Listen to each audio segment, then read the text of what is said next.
మనకు టీడీపీ చంద్రబాబు నాయుడు ఏ స్థాయిలో ప్రాధాన్యత ఇస్తున్నారో గౌరవం ఇస్తున్నారో అన్న సంకేతాన్ని పంపించడం కూడా కీలకమవుతుంది.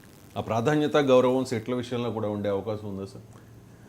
అంటే అది సీట్ల ఆప్టిక్స్ ఉన్నంత ఈజీగా సీట్లు కావు కదా. గౌరవప్రదమైన ఆప్టిక్స్ అనేది వేరు, సీట్లు వేరు. ఆప్టిక్స్ బాగానే ఉంటుంది కానీ సీట్లు వచ్చే సమయానికి ఒక్కొక్క సీట్ దగ్గర పేచి ఉంటుంది. అంటే ఆప్టిక్స్ ఉన్నంత ఈజీ సీట్లు కావు. ఇంటికి పోవడం మళ్ళీ 4 సార్లు ఇంటికి పోవచ్చు ఏముంది.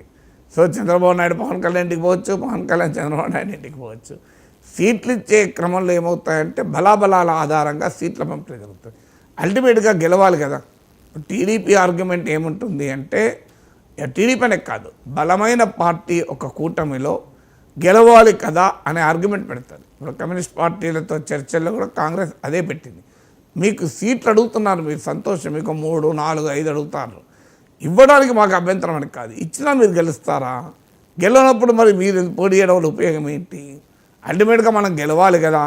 అందువల్ల మీకు గెలిచాక ఎమ్మెల్సీలు ఇస్తాం కానీ ఒక్క సీటుకే ఒప్పుకోండి అని అడిగింది కాంగ్రెస్. ఎందుకంటే మీకు ఇచ్చినా మళ్ళీ గెలవకపోతే ఉపయోగం లేదు కదా అని. అందువల్ల బలమైన పార్టీ ఆర్గ్యుమెంట్ ఎప్పుడు కూడా అలాగే ఉంటుంది.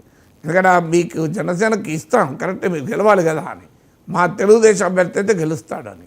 కానీ చిన్న పార్టీ యొక్క ఆలోచన ఎలా ఉంటుందంటే నేను ఎక్కువ సీట్లో పోటీ చేయాలి, ఎక్కువ సీట్లో గెలవాలి, ఎక్కువ సీట్లో ప్రజెన్స్ చూపాలని ఉంటుంది.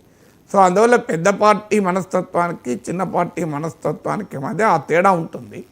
ఆ తేడాను అధిగమించి 2 పార్టీలు గెలవగలిగేటువంటి సీట్లు ఏవి, ఏ పార్టీ పోటీ చేస్తే గెలుస్తుంది అనేటువంటి అంచనాతో పొత్తు వల్ల నష్టం జరగదు, పొత్తు వల్ల లాభం జరగాలి.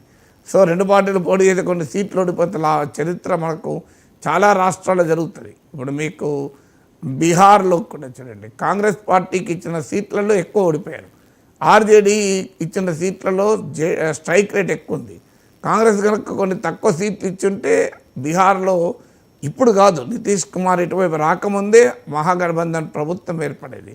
చాలా సందర్భాలు మీకు 2009లో కూడా టీడీపీ టీఆర్ఎస్కి చాలా ఎక్కువ సీట్లు ఇచ్చింది. దాని ఫలితంగా బలం లేని సీట్లు కూడా టీఆర్ఎస్ తీసుకొని ఎన్నికల్లో ఓడిపోయింది. సో అందువల్ల ఈ ప్రాబ్లం ఎప్పుడు ఉంటుంది. చిన్న పార్టీ ఏమో తాను గెలవగలిగే బలం ఉన్నదా లేదా అనేది సంబంధం లేకుండా సీట్లు అడుగుతుంది.